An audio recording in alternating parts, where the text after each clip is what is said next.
Rishabh recording studio Simra.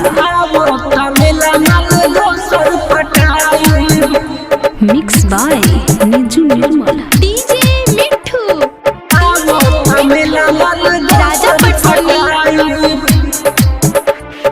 तोरा के नेहवार भूल जाए आवो तमल मेला दोसर पटाए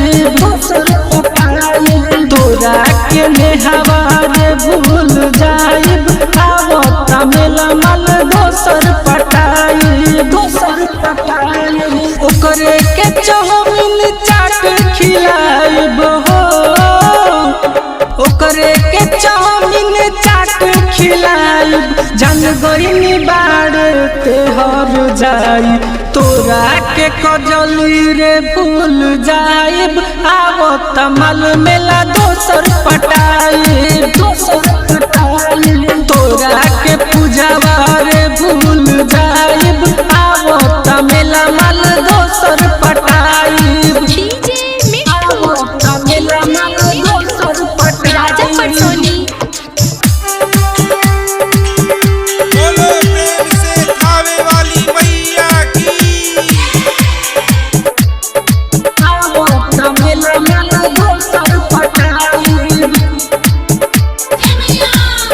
याद कर मिलल वह दिन के रतिया याद कर मिलल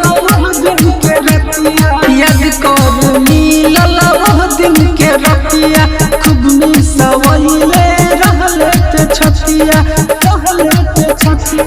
रहेलु खुश ने बड़े बेचैनी हो रहेलु खुश ने बड़े बेचैनी रोज दिन सूतिले खाई के खैनी तोरा के नेहवार भूल जाइब आवो तमेला मल दोसर पटाई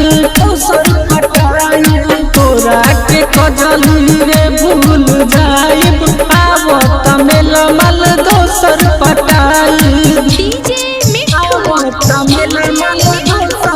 राजा पटसोनी। प्रेम से बोलो मैहर वाली मैया की।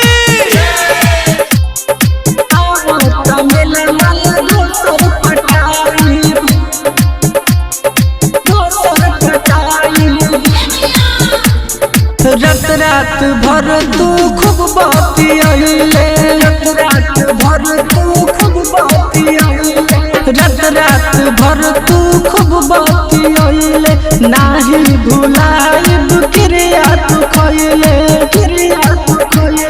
राम बाबू राइटर के जब तू भूलैले हो सोनू जनार्दन के जब तू भूलैले सुमन मुकेश कहे बड़ा पछतैबे तोरा के नेहवार भूल जाइब आवो तमेला मल दोसर पटाई